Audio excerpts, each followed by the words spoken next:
எல்லாருக்கும் வணக்கம். Welcome to ருசியோரிசி.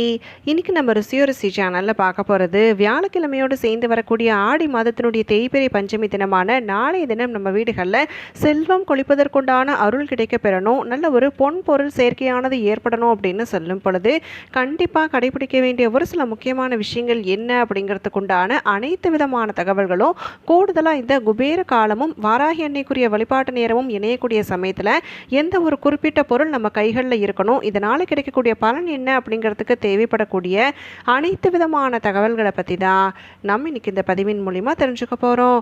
வீடியோவை எங்கேயுமே ஸ்கிப் பண்ணாமல் பாருங்கள், அப்போ தான் எந்த ஒரு சின்ன தகவலையுமே நீங்கள் மிஸ் பண்ணாமல் தெரிஞ்சுக்க முடியும். இப்போ நம்ம ஸ்டார்ட் பண்ணிடலாம். பொதுவாக இந்த ஆடி மாதம் அப்படின்னு சொல்லும் பொழுதே அது அம்மனுக்குரிய மாதம். இப்படி இந்த ஆடி மாதத்தில் வரக்கூடிய ஒவ்வொரு நாட்களுமே ரொம்பவுமே ஒரு விசேஷமான நாட்களாக பார்க்கப்படுது. அப்படி அந்த விதத்தில் இந்த ஆடி மாதத்தில் வரக்கூடிய தேய்பிறை பஞ்சமி நாள் அப்படின்னு சொல்லும் பொழுதே அது வாராகி அம்மன் தாயாருக்கு ரொம்பவுமே ஒரு உரித்தான நாள். பஞ்சமி திதி அப்படின்னு சொல்லும் பொழுது அது மாதத்தில் 2 முறை வந்தாலுமே தேய்பிறை பஞ்சமி அப்படிங்கிறது ரொம்பவுமே ஒரு விசேஷமான நாள் அப்படின்னே சொல்லலாம்.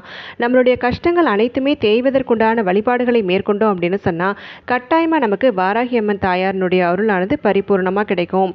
இப்போ நம்ம இந்த பதிவின் மூலயமா வாராகி அம்மன் தாயாரை இந்த ஆடி மாதத்தில் வரக்கூடிய தேய்பிறை பஞ்சமி நாளன்னைக்கு நம்ம வீடுகளில் எப்படி எளிய முறையில் வழிபாடு செய்யலாம் அப்படிங்கிறத பார்க்கலாம். பொதுவாக கஷ்டங்கள் இல்லாதவர்கள் அப்படின்னு சொல்லி இருக்கவே முடியாது. கடன் பிரச்சனை, இல்லை தீராத உடல் பிரச்சனைகள், மன கஷ்டம், பண கஷ்டம், இப்படி ஏதாவது ஒரு விதத்தில் நமக்கு கஷ்டங்கள் அப்படிங்கிறது வாழ்க்கையில் இருந்துகிட்டே இருக்கும்.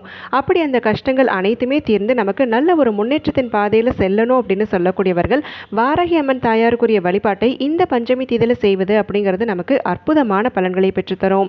காலை நேரத்தில் சீக்கிரமாக எந்திரிச்சு குளிச்சு முடிச்சதுக்கு அப்புறமா நம்ம வீட்டு பூஜை அறையில் வாராகி அம்மன் தாயாருடைய திருவுருவ படம் இருக்குது அப்படின்னு சொல்லக்கூடியவர்கள் அந்த திருவுருவ படத்திற்கு மஞ்சள் குங்குமத்தால் பொட்டு வைத்து சிவப்பு நிற மலர்களை சூடி வழிபாடு செய்வது அப்படிங்கிறது ரொம்பவுமே விசேஷமானது.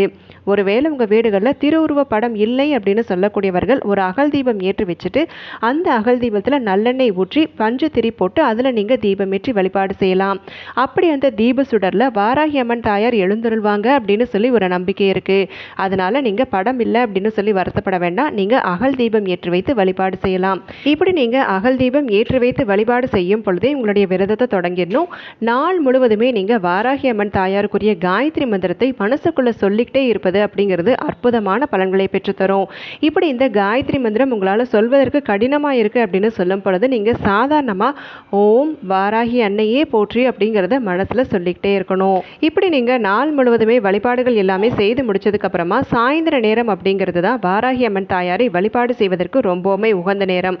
அதுலேயும் இந்த இரவு 8 to 9 அப்படிங்கிறது வாராகி அம்மன் தாயார் வழிபாட்டுக்குரிய அற்புதமான நேரம். அப்படி அந்த நேரத்தில் நீங்கள் உங்கள் வீட்டு பூஜை அறையில் காலையில் ஏற்றி வைத்த அகல் தீபத்தை மறுபடியும் ஏற்றி வச்சுட்டு அந்த அகல் தீபத்தில் வரக்கூடிய ஜோதியில் வாராகி அம்மன் தாயார் எழுந்துருவாங்க அப்படின்னு சொல்லி நம்பிக்கையோடு செய்யணும். அதே மாதிரி காலையில் நீங்கள் காயத்ரி மந்திரத்தை சொல்லி வழிபாடு செய்திருந்தாலுமே இந்த அற்புதமான நேரமான 8 to 9 அப்படிங்கிற நேரத்தில் வாராகி அம்மன் தாயாருக்குரிய காயத்ரி மந்திரத்தை நீங்கள் 108 முறை சொல்லி வழிபாடு செய்வது அப்படிங்கிறது அற்புதமான பலன்களை பெற்றுத்தரும்.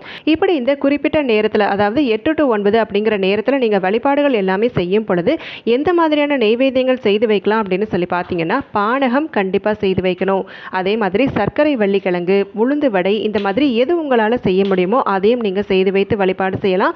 மேலும் இந்த குறிப்பிட்ட ஆடி மாதத்தில் வரக்கூடிய தேய்பிறை பஞ்சமி நாள் அன்னைக்கு நம்மளால் முடியும் அப்படின்னு சொன்னாக்க கண்டிப்பாக மாவிளக்கு செய்து வைத்து வழிபாடு செய்வது அப்படிங்கிறது ரொம்பவுமே ஒரு விசேஷமானது. அதனால் மாவிளக்கு கட்டாயமாக செய்ய முடியும் அப்படின்னு சொன்னால் தவறாமல் செய்துக்கோங்க. ஒருவேளை உங்களுக்கு நெய்வேத்தியங்கள் செய்வதற்கு முடியல அப்படின்னு சொல்லும் பொழுது ஒரு டம்ளரில் பால் எடுத்துக்கிட்டு அதில் கொஞ்சமாக பனங்கற்கண்டு சேர்த்து அதை வைத்து கூட வழிபாடு செய்யலாம். இப்படி இந்த குறிப்பிட்ட நாளன்னைக்கு நீங்கள் வழிபாடுகள் எல்லாமே செய்யும் பொழுது நம்ம வீடுகளில் அதிகப்படியான தீய சக்திகளுடைய தாக்கம் இருக்குது அப்படின்னு சொல்லக்கூடியவர்கள் இந்த குறிப்பிட்ட நாளன்னைக்கு வெண்கடுகு தூபம் போடுவது அப்படிங்கிறது ரொம்பவுமே நல்லது. அதனால் தவறாமல் இதையும் செய்துக்கோங்க.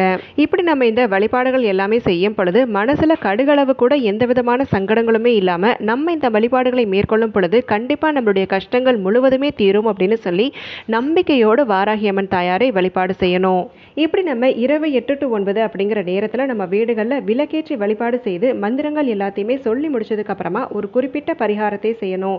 அப்படி என்ன பரிகாரம் அப்படின்னு சொல்லி பார்த்தீங்கன்னா, ஒரு சிவப்பு நிற துணி எடுத்துக்கிட்டு அந்த சிவப்பு நிற துணியில் ஒரு ரூபாய் நாணயத்தையும் கொஞ்சமாக மஞ்சள் குங்குமம் இது எல்லாத்தையுமே சேர்த்து அதை ஒரு முடிச்சா தயார் செய்து வச்சுக்கணும். இப்படி இந்த முடிச்சை நம்ம வீட்டில் இருக்கக்கூடிய அனைவருக்குமே தனித்தனியாக செய்து வச்சுக்கணும். இதை பற்றின ஒரு பதிவு கூட நம்ம சேனல் ஆல்ரெடி கொடுத்துருந்தேன். அதனோட லிங்கையும் நான் இந்த வீடியோவோட டிஸ்கிரிப்ஷனில் தரேன், கட்டாயமாக போய் பாருங்கள். இப்படி நீங்கள் தயார்படுத்தின முடிச்ச ஒவ்வொரு உறுப்பினருக்குமே வீட்டு உறுப்பினர் ஒவ்வொருத்தரையுமே தனியாக வர சொல்லி அவங்களுக்கு நீங்கள் 27 முறை தலையை சுற்றினதுக்கு அப்புறமா அந்த முடிச்ச உங்கள் வீட்டு பூஜை அறையில் ஒரு தட்டில் தனியாக வச்சுருங்க. இப்படி நீங்கள் தொடர்ந்து 6 பஞ்சமி திதிகளுக்கு இதே மாதிரி செய்துக்கிட்டே வரணும். தேய்பிரை பஞ்சமிலையும் செய்யலாம், வளர்பிறை பஞ்சமிலையும் செய்யலாம். மொத்தத்தில் 6 பஞ்சமி திதிகளில் இந்த மாதிரி ஒரு முடிச்ச தயார் செய்து அதை நம்ம வீட்டு உறுப்பினர்கள் ஒவ்வொருத்தருக்குமே 27 முறை சுற்றி அந்த தட்டில் வச்சுக்கிட்டே வரணும். இப்படி நம்ம தொடர்ந்து 6 பஞ்சமி திதிகள்லையுமே இந்த மாதிரி ஒரு முடிச்சை தயார் செய்து அதை நம்ம வீட்டு உறுப்பினர்கள் அனைவருக்குமே சுற்றி எடுத்ததுக்கு அப்புறமா அந்த தட்டில் இருக்கக்கூடிய அனைத்து முடிச்சுகளையுமே நம்ம எப்போ வாராகி அம்மன் தாயாருடைய சந்நிதிக்கு போகிறோமோ அப்போ நம்ம கொண்டு போய் அந்த சந்நிதியில் இந்த முடிச்சுகள் எல்லாத்தையுமே சேர்த்துடலாம். இப்படி நம்ம இந்த பரிகாரத்தை செய்யும் பொழுது முழு நம்பிக்கையோடு இந்த செய்தோம் அப்படின்னு சொன்னால் கண்டிப்பாக எப்பேற்பட்ட கஷ்டங்கள் நம்ம வீடுகளில் இருந்தாலுமே அது அனைத்துமே தீர்வதற்குண்டான வழி பிறக்கும் அப்படின்னு சொல்லி நம்பப்படுது.